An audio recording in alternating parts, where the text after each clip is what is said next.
Zadnje vrijeme YouTube algoritam baš i nije moja šoljica čaja, ali ovo je, mislim, šoljica čaja.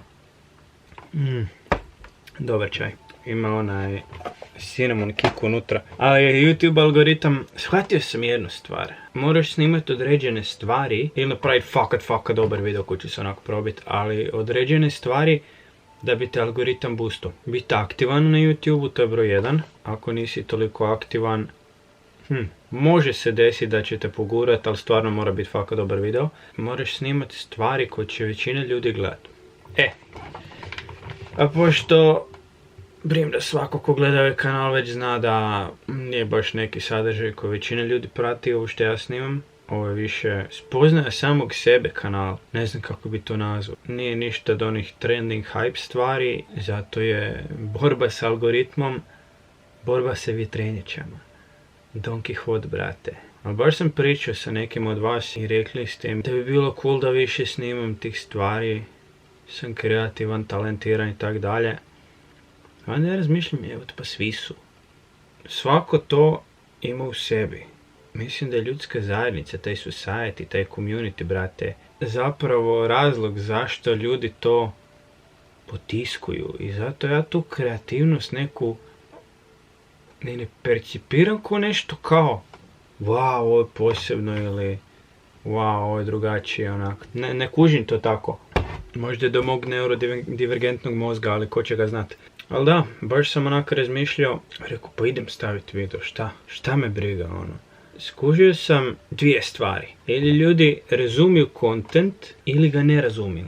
Oni koji razumiju super, drago mi je, zato što sa tim nečim što sam htio reći ili pokazati ili objasniti ili šta god, uspijem tu iskru probuditi kod tog nekog gledatelja i onda on može imati bolje iskustvo, bolji život. Može spoznat to nešto u sebi što ga tjera na sljedeći korak dalje, a sve uvijek korak po korak. Možeš eventualno nešto preskočiti, ali ne može sve, brate. Ta konzistencija nekakva, koliko god da ti se činio napredak mali, to je dalje napredak, tako da nije to zanemarivo. To je broj 1, onaj ko shvati content, a onaj ko ne shvati content ima dvije opcije. Ili će ga ignorirati i krenuti na neki drugi video, što je sasvim ok, ili će ga ismijavati, što mi je zapravo super. Sad ću objasniti zašto, iako to kod nekog budi osjećaj nelogičnosti, jer čekaj, zašto bi ti htio da ti se ljudi smiju, da te ljudi ismijavaju ili bla bla bla whatever. Ne kažem da bih htio, nego jednostavno sam navikao se na to kroz godine. Od 10 godina već da snimam za YouTube, tako da čovjek jednostavno nauči se na neke stvari. Ali sad ću vam reći jednu stvar, što sam shvatio i što mi je ekstremno drago. Ako će mi se neko smijat, bolje da mi se smije nego da plaće. To mi je bilo onako spoznaja kome... Kontam da uploadni nije tako loša stvar, realno. Ko prati, ko voli pogledati ovakav content, ko voli ući malo duboko u duhovnost, zapravo u sam sebe. Ali kad kažem duhovnost, nemojte to slučajno miješati sa religijom, zato što poštujem ljude koji vjeruju te stvari, ali nije moja šoljica čaja, ali to je okej, svaki ima svoju.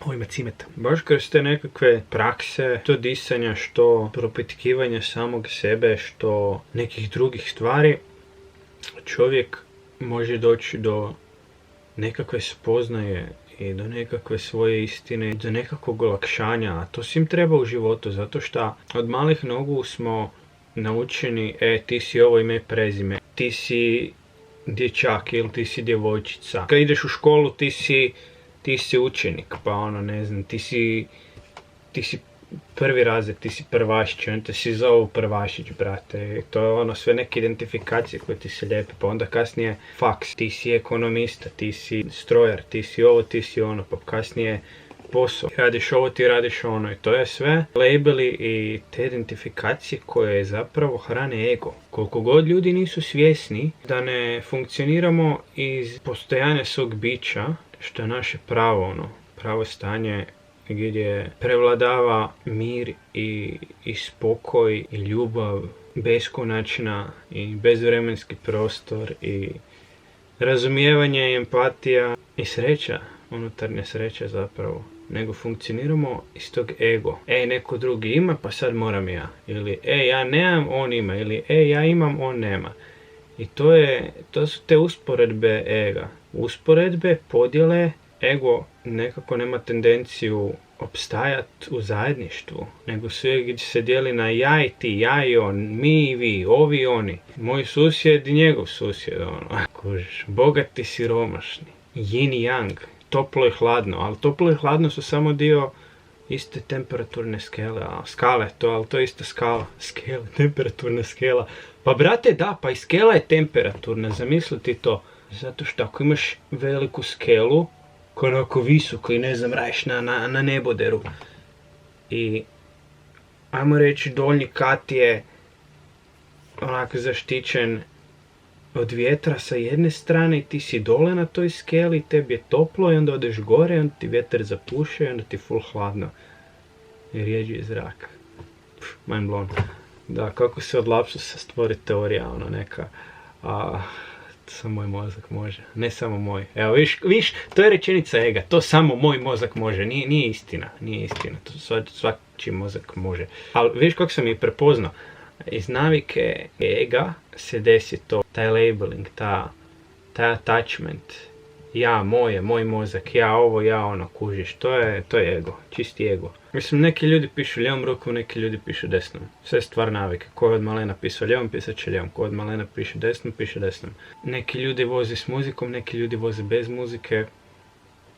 Neki ljudi pjevaju i plešu, neki to ne rade.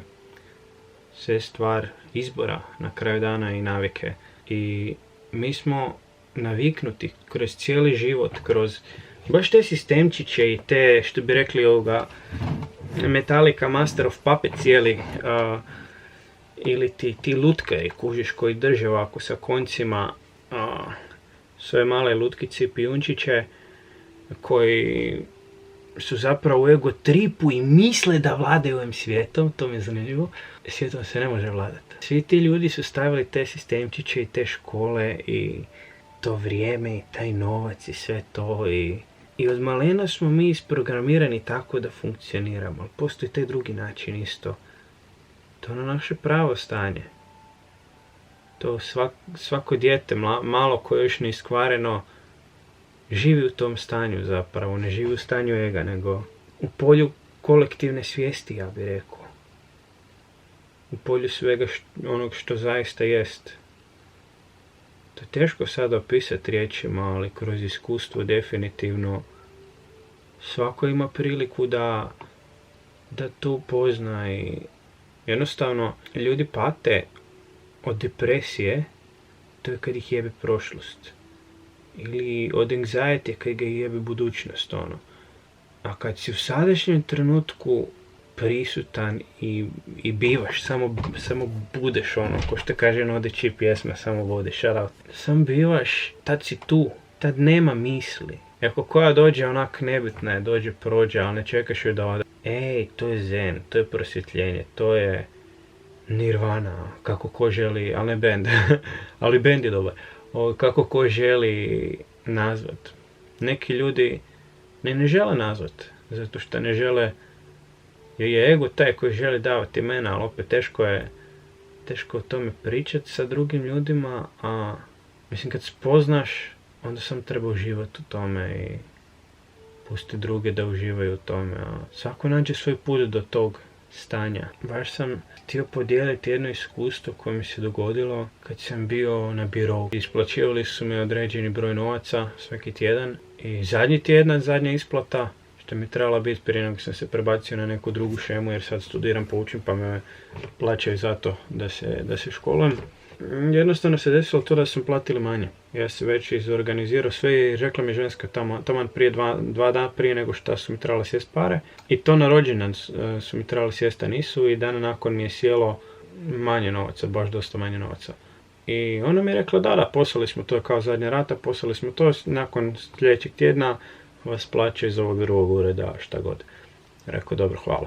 I dođem ja u poštu, meni govori nema novaca. Rekao, kako nema? Kao ne znam, kao dođi sutra, kao bit će sutra. Ja whatever, još sam sreo poznanika jednog, bio iza mene u pošti i rekao, nema novaca. Nije da žena, kaže, kako nema, ja dobio. Rekao, ne znam, možda je zato što je zadnji payment, pa ne znam, jer znam da prvi payment kad je bio isto nije bio četvrtak nego petak, da. Rekao, ok, dođem ja sutra dan i dajem manje novaca. Tako da sam išao, nisam imao zaplatiti rentu, zaplatiti sobu, tako da sam išao rekla mi je ženska na birovu, tamo odi do social welfare officera, objasni zapravo community officer u kojoj si situaciji, pa možda ti oni mogu pomoći kako. Ali prije nego što sam došao na red sam imao onako napad panike, to mi je bilo onako, ne, zašto?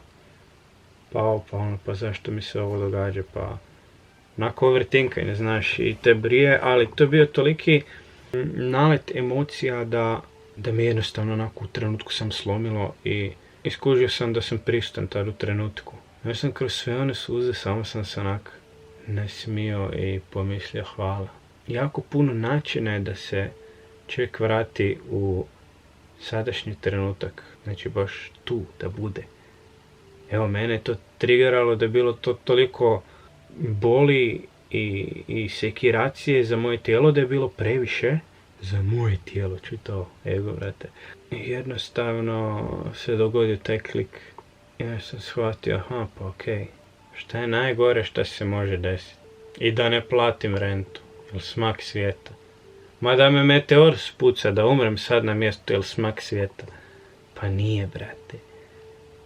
Jer sam se tada u tom trenutku sjetio onog što sam prije spoznao. Kroz near-death experience, a i kroz kasnije ne funkcioniranje iz ega, nego funkcioniranje iz bivanja u ovom trenutku sada i ovdje. Bez pozadinskih misli. A to je da svijest ne umire. Onda kad mi se desio taj klik i kad sam ja onako tolikog očaja samo proplako, sve suze isplako i te suze su me tako izliječile. I onda sam onako odahnuo. Rekao, dobro, svijest ne može prestati, ne može uništiti se. Uvijek je bilo, uvijek će biti. I to mi je onako dosta dalo zahvalnosti i dobrog vajba, tako da je na kratka priča kako sam doživio jedno od prosvjetljenja na birovu. Ne čovjek vjerovao. Objasnit ću vam kako to. Ne znam, ako ste se ikad popili na planinu, ako niste možda nakon ove priče poželite, popneš se na planinu i hodeš i uspinješ se, pa ne znam, možda ti treba sat, možda ti treba pol sata, možda ti treba 2 sata, možda ti treba 5 sati, ovisi o planini. Ali jednom kad si gore na tom vrhu i kad vidiš taj pogled i ti si onako tu i sad i gledaš to i onako wow. I nema misli, nema da bi išta rekao. Osim što ti instinktivno dođe pa možda kažeš hvala ili jebeno, predivno ili tak nešto. To je to. Ko želi prosvjetljenje nek se popne na planinu, brate. To je meditacija. Ljudi pričaju, meditacija, meditiram ovo ono. Dosta ljudi pokušava meditirati. Ne morate pokušavati biti, vi već jeste, vi već postojite. Čim ti pokušavaš, to znači da ti već nisi. Ti moraš biti jer već jesi. Zapravo uvijek jesi, samo što nemaš svijest da jesi. I s vremenom čovjek se da istrenirati tu svijest i mene su prije baš prale paranoje, onako godinama, još od kad sam bio dijete. I ovo mi baš pomaže da reducem, kužiš, da spustim te stvari i sve manje i manje toga. Nekad se zna dogoditi, ali jebi ga, šta ćeš. Zapravo kad shvatiš da je meditacija stanje bez misli, ali ne treba se to imenovat, ne moraš ti to zvat ni ovako ni onako. I to je predivno. Zašto? Zato što onda tijelo radi na samoiscjeljenju od svih fizičkih problema. Nove ćelije se rađaju. Rađaju se i sad. Kad si ti u kompletnoj harmoniji sam sa sobom. Brat, ti se liječiš fizički, liječiš se metafizički, liječiš se mentalno, čistiš se skroz. Jako puno načina, znači čovjek može doći do toga. Kod nekog je to poljubac, kod nekog je to penje na planinu, kod nekog je to skakanje iz aviona, to si on, wow.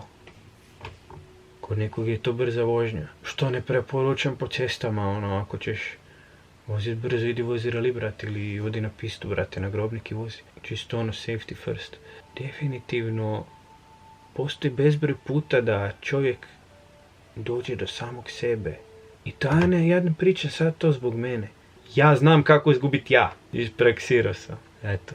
Ali meni je pomoglo. I stvarno sam bio u kaosu, brate. Ljubav uništava ljude. Ljubav je show. Zapravo zaljubljenost. Ne ljubav. Zaljubljenost uništava ljude.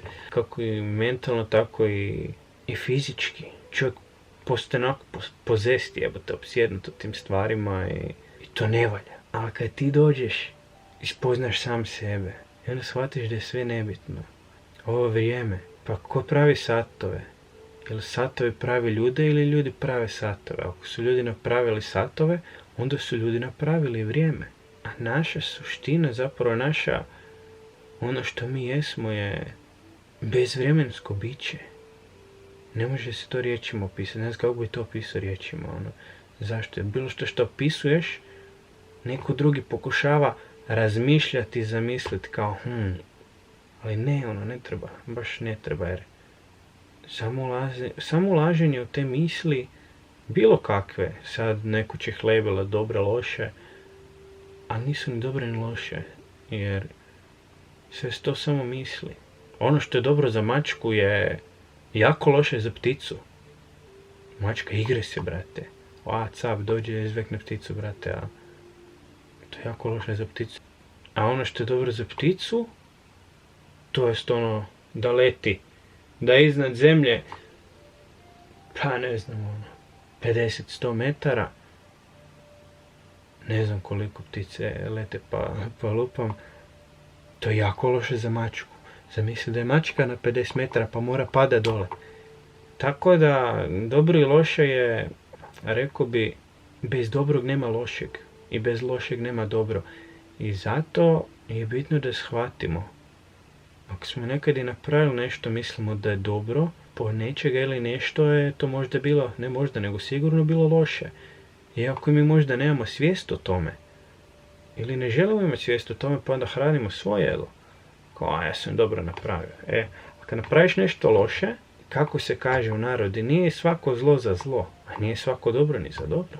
Tako da je sve to toplo-hladno, kao što sam rekao prije. Nema jednog bez drugog. To je suština svega. Tako da ne znam, nadam se da sam uspio približiti ovu temu. Sad, brate, kom nije jasno, nek se penje na planinu i nek uživa u pogledu. Šta da kažem? Baš razmišljam da se vratim snimat za YouTube malo aktivnije. Govore mi fanovi, brate, snimaj pjesme. Toliko sam ovo već obradio u tim pjesmama da ne znam o čemu više pjesme da pišem, brate. Nemam temu za pjesmu, doslovno. Jer ovo što sam već htio reći sam rekao u ovim pjesmama, baš sam sve rekao. Znam da možda neko jedva čeka i da mu žao ako ne objavim, ali šta da radim, brate. Tako da eto, to je to. Mali klip, uživajte i namaste.